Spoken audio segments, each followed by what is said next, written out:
Hey! Hey everyone, Andrew here, bringing you another video review, and today we're going to be doing Superman New Krypton, the complete collection, which is a 4-volume collection consisting of, ready for this? Volume 1. There we go. Whoa, wait. Volume 2. Whoa. Volume 3. And this could become as a big plot twist for you guys. You won't see this coming. Volume 4. I didn't see that coming, did you? 1, 2, 3, 4. With that said, continuity. Continuity for Superman is absolutely a complete mess. I brought this up in my Superman Brainiac review, and I'm going to bring it up in this review. Because for a comic book character like Superman, as popular as Superman, his continuity is just complete, utter mess. Now the reason for this is because whenever a writer jumps onto the Superman title, they want to give their own perspective on Superman.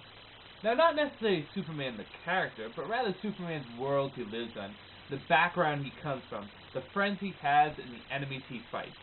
Everything is subject to change because that writer wants to show Superman in their own perspective. Now, while this is all well and good sometimes, most of the time with Superman, it just totally confuses the reader. Because you don't know which version of General Zod that you're fighting today, or which Brainiac you're going up against today, or how Krypton is seen tomorrow, or what perspective of Jimmy Olsen is coming at you today. It's really just a complete confusing mess for fans. And Krypton, yes, the planet Krypton is no exception to this rule. It's kind of funny because the thing that very rarely shows up in actuality in the comics is something that's just interpreted in so many different ways, because Krypton is something that is blown up before Superman even becomes Superman. Yet, for something that's not even around for the majority of the time that he's Superman, it's interpreted so many different ways. Since the reboot with the Man of Steel series, Krypton has been viewed from being a scientifically cold culture to a culture that's vibrant with colors and suits like it was done in the Return to Krypton. So Krypton has been viewed so many different ways. It gets to the point that even the comic book characters in the comics don't even know what the true Krypton is. At one point, Batman talks to Supergirl and he says to her that Superman doesn't even know what Krypton is. He doesn't even know what the true version of Krypton is, and he's just guessing. So because of this, we get New Krypton. Now, New Krypton brings in 2 great possibilities for readers. The first possibility is to get kind of a view of what Krypton really was, what it was about, what it was like, the true definitive version of Krypton. The second possibility is to have unique stories done for Superman that have never been done before. A lot of people have commented that, well, almost every Superman story has been done and his comic has been getting stale. But with New Krypton come along, you have Superman in a completely new atmosphere that he's never been in, with story possibilities that could possibly be, well, endless. So the question is this, is that bringing back a Krypton, so to speak, will help Superman expand the horizons for the character in the comics, make it so that new stories come out that people will enjoy? Or will it utterly fail because people don't want to see more than one Kryptonian? They don't want to see anyone other than Superman and Supergirl as the last Kryptonian survivors. So, let's see if it actually does succeed or fail at this. Story. Now the story picks up exactly where Brainiac left off, and hopefully you did read Brainiac before getting into New Krypton. Because at the end of Superman Brainiac, Superman has the bottle City of Kandor, and he basically takes it and throws it at the Fortress of Solitude. And the bottle City of Kandor returns to its actual size, with everyone in it returning to their actual size. So you actually have a city, a Kryptonian city, the lost City of Kandor, on Earth, with all these Kryptonians, who have the same powers and abilities that Superman has. Now at first, Superman's ecstatic about this, because you gotta understand that Superman has been alone, the only Kryptonian on Earth for the longest time. Eventually Kara shows up and becomes Supergirl, but he's basically alone. But now, and I'm sorry, Power Girl, you don't count. But now he has all these Kryptonians, a little piece of his past brought back. And he feels renewed, a sense of joy that he has this part of his life back. And the Kryptonians are happy, mostly because they're not action figure size, but because they're actually back to normal and they get a chance to live their life outside of the slavery that is Brainiac. So the Kryptonians want to kind of go to Earth, talk to the people, and make peace, because it looks like the Kryptonians are stuck on Earth and they might as well get along with the people that live here. And for the most part, everything's working out well. The new Kryptonians are led by Supergirl's father. However, not all things go well in comics. No, you gotta have conflict, you gotta have drama, and you gotta have something go down. See, the government is scared shitless of the new Kryptonians. And you know, I can't really blame them, because you gotta understand that this isn't just some kind of alien invasion or some settlement of aliens like any other form of media in a movie or a television show or whatever. These are Kryptonians. They have all the powers and abilities of Superman, who is practically a god. So you have a city of thousands upon thousands of beings that have powers of a god just roaming around your planet. And not once you don't think, hey, these people are probably going to take over and push us around. Sure, we have the Justice League of America and Justice Society and Teen Titans and all that, but these are Kryptonians. It's like a million Supermen coming at us. And that's just a thing. It doesn't matter what you have. These are thousands upon thousands of Kryptonians that have Superman powers. Because of this, the government lashes out at the Kryptonians. And they actually do some damage to the Kryptonians in a way that really hurts Krypton. Because of this, the Kandorian Kryptonians return to Kandor, and they use that crystal technology that Superman has to create their own planet. Wait, create their own planet? Superman can do that with his crystal technology? I guess Superman's been really underestimating what those crystals can do. Because New Krypton is formed, a planet on the exact opposite orbit of Earth, where the bottle city of Kandor becomes the world of New Krypton. Krypton doesn't want anything to do with Earth. One, because they see Earth as a permanent race of idiots. Second of all, is because Earth can actually do damage to them. They want to live alone, in peace, by themselves. Because of this tears a rift between Supergirl and Superman. Supergirl is torn between her duties on Earth and whether or not her duties towards her family. Her mother compels her to return to New Krypton, and because of this causes a rift between her and Superman. At the same time, Superman's worried because with the return of New Krypton, General Zod comes back. Now, if you remember in the previous Superman stories before this, that General Zod made his return, and then again, there's been millions of different General Zods, but apparently the one true General Zod from Krypton makes his return, and eventually he's thrown in the Phantom Zone. But everything that General Zod has done as a Kryptonian criminal is kind of basically washed away because it was done after Kandor was stolen by Brainiac. So, Kandorian Kryptonians that are on this new world of Krypton don't see General Zod as a threat. They see him as a savior. So Zod is back. And honestly, he hasn't done anything evil so far. But Superman doesn't trust him, so Superman goes to New Krypton and becomes one of General Zod's subordinates. Yes, Superman is now working for General Zod. So, with that said, the question is this. Will New Krypton tear a rift between Supergirl and Superman? Will Superman be able to balance his life on Earth and his life on New Krypton? And will General Zod pull the ultimate evil trick and turn on his people and turn on Superman and just basically go around killing everyone? Well, that's the story, and I don't want to spoil it for you. You're going to have to read it for yourself. On to the good, the bad, and whether or not you should get it. Let's start things off with the good. The first good is that New Krypton opens up a world of new possibilities for Superman. Not just for the New Krypton stories, but for stories after the New Krypton series. See, the thing is, with Superman, he's a character that's been around for a long, long time. And a lot of stories have been done with him. So, when you get to a point, a character kind of does the same stories over and over again, or they become stale, you really need to mix things up. And New Krypton is a way of mixing things up with Superman. It puts him into a scenario and a situation he's never been in before, opening up the doors to possible different story arcs that have never been done before.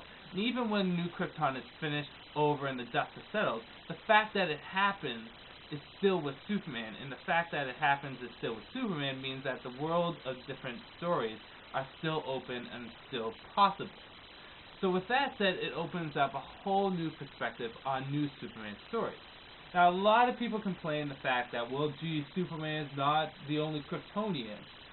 But see, stuff like that needs to happen. Drastic stuff needs to happen sometimes to liven up a character, along with just building off on what a character already has.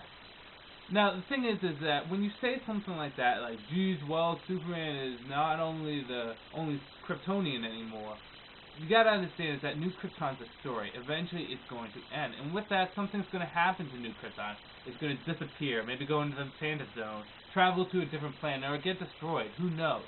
Well, actually, if you've read the whole series, you know. But the fact of the matter remains is this, is that eventually Superman and Kara will return to being the only Kryptonians on Earth. But seeing that we know that, we can enjoy the stories for what they are. New perspectives and new takes on Superman stories. Next thing is that this cleans up the Kryptonian history fabulously. So well done, absolutely magnificently cleans up Krypton and its history. Because like I said before, there's been so many different versions of Krypton. But the way that New Krypton works is that it's a little bit of all the different versions of Krypton. See, Krypton is broken up into different guilds.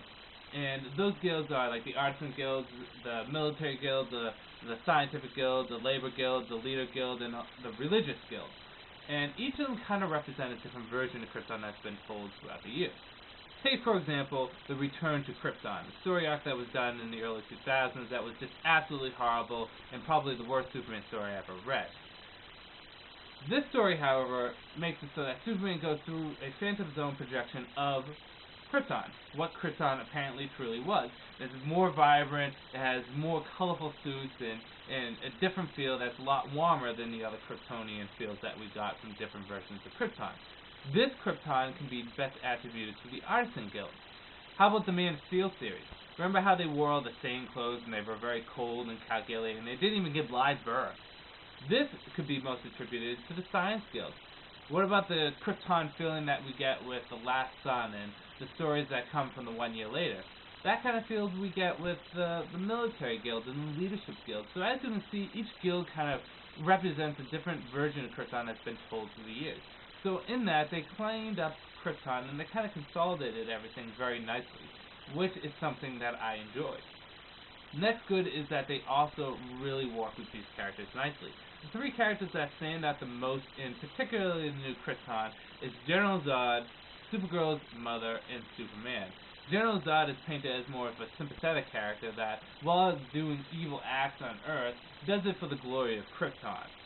And he actually has well-rounded excuses for doing it. I don't consider him a hero. I don't consider him a good guy by any means. I still consider him bad. But he gives logical explanations and reasons, and it kind of makes him a sympathetic character.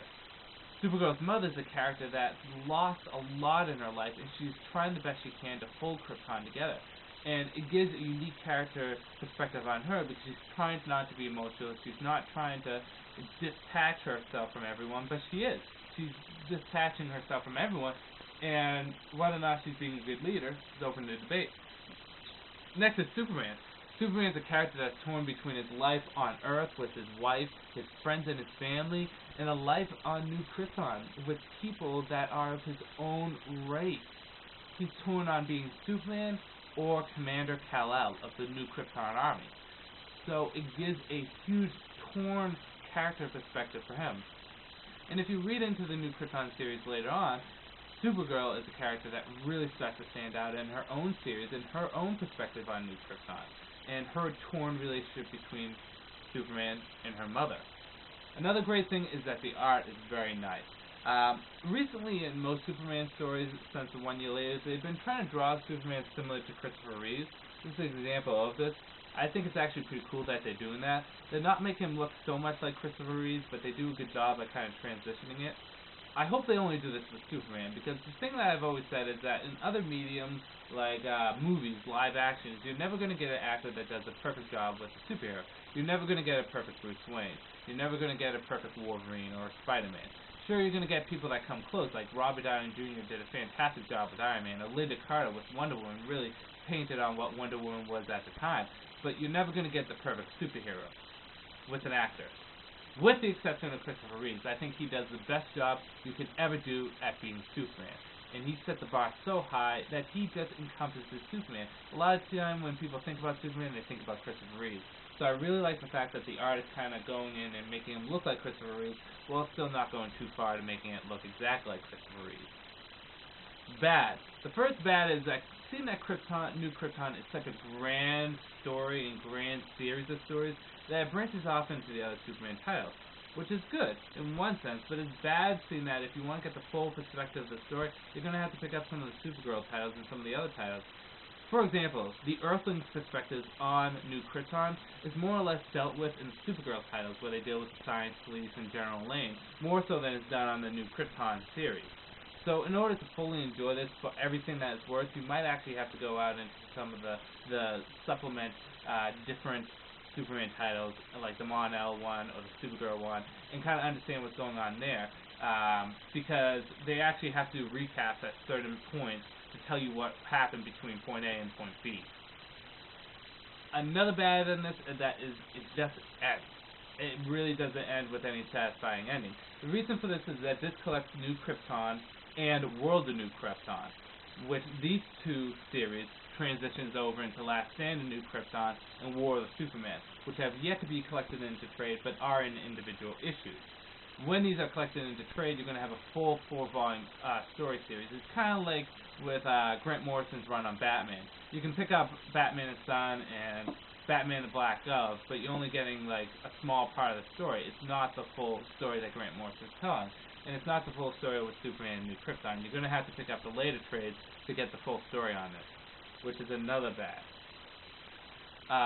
In addition to this is that with all the possibilities that they open up with Superman, I felt as though they dealt a lot of time on one story where they could have done with a lot of other stories. Not saying the stories were bad, I felt like with so many volumes you have so many possibilities with so many stories. In addition to that, at the very beginning there's a story with Jimmy Olsen tracking down the Guardian and doing his own investigation work, and it takes up a huge part of the first volume. And it was almost not necessary to put in the New Krypton series, but rather in some other Superman series. So that's another bad. Whether or not you should get it. Well, seeing that I'm a reviewer, I try to guide you guys in the best way I can to tell you guys what to pick up and what not to pick up. First of all, if one thing may not be good for you, that is good for me. I may absolutely love something, and you may not. But it comes down to if every review I say, well, one person will like this and another person won't, it can be confusing because I can't give a definitive answer.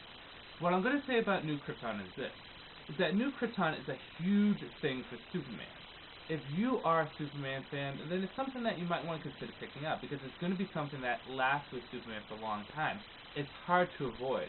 But the biggest problem with New Krypton is the fact that it's 4 volumes, and then with 2 more volumes coming out with Last Stand and the War of the Superman, in addition to that needing to pick up some of the Supergirl titles. It's okay for me who's an avid Superman and Supergirl reader, but for someone that isn't a Superman and Supergirl reader avidly, they may not get into it. So for Superman fans, I do recommend this. A lot of people may not like this as much as I did, but I still think this is a great take on Superman, and I have to applaud DC and the writers for jumping outside of the box and trying something new with Superman. It needs to be done with superhero characters. Like I said, not everyone's going to love this, and really the people that aren't going to love this is the people that won't be able to afford every single trade that comes out. If you do not have the money for this, just skip it and go into the current stuff with Superman right now, or read something in the previous Superman story arc. This is a lot of money to pick up. I mean, you gotta think that each volume costs around $24. That's a lot. And you got 4 volumes here, the Supergirl material, and you're also going to get the other material that's going to be coming out soon. It's a lot of money. If you do plan on picking this up, pace yourself. Pick up a trade every week. It won't be as hard as if you get it all at once. Go to a 50% off sale. Buy it on Amazon. Go to Comic-Con. Try to get them cheaper than buying them all on at the cover price. I do love this story. I really do. Is it the best Superman story? No. It has its faults, and some of its faults are pretty big. However, I felt as though the good outweighed the bad. I enjoyed it, and if you're a Superman fan, I feel as though you will enjoy it too, if you can just look past the fact that there's 9 million Kryptonians flying around. Again, not everyone's going to like this, but I think the majority of people would, and I do recommend this to Superman fans. So, you guys out there, Superman fans, I recommend this to you. Everyone else, I would just skip it and move on to the current Superman stuff going on right now. So with that said, Superman New Krypton. Great new take on Superman. I enjoyed it, and I hope you will too. This is Andrew saying peace out for now.